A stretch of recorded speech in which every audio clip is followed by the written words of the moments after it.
Es la hora de soltar el mensaje, reto a cumplir.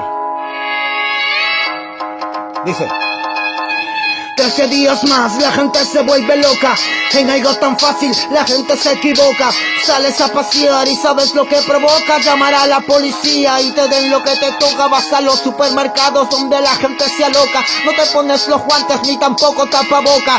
Sales a la juerga con tu whisky en la roca. Y luego estás llorando cuando caen todas las tropas. Sales por las noches retando el desafío. Y luego estás pidiendo ayuda al general del río. Llena de inconsciencia, con todo el pecho frío. Si contagias a tus viejos, contagias a los míos. Chicos en pandilla fumando en todas las gradas. Y luego estás llorando cuando le dan cachetadas. No saben respetar a las fuerzas armadas. Se creen plato de fondo, terminan siendo ensaladas. Tú crees que todo el mundo no quiere salir de casa, pero somos más conscientes, sabemos lo que pasa. No te das cuenta que se infectan hasta en la NASA, que este virus no respeta ni posición ni raza.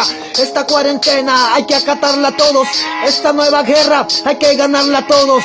Sin contemplaciones, sin ningún recodo. Todos con el mismo fin, todos con el mismo modo. No me quiero contagiar, por eso debo acatar. ¿O acaso que tú piensas que no quiero trabajar? Hay cosas en mi vida que sí tienen prioridad. Mi familia sobre todo, y la tengo que cuidar. Yo no soy ejemplo porque tampoco soy santo. ¿Cómo te hago entender si te lo repiten tanto? Date cuenta que esta guerra, esta nueva amenaza, deja de joder y no salgas de casa.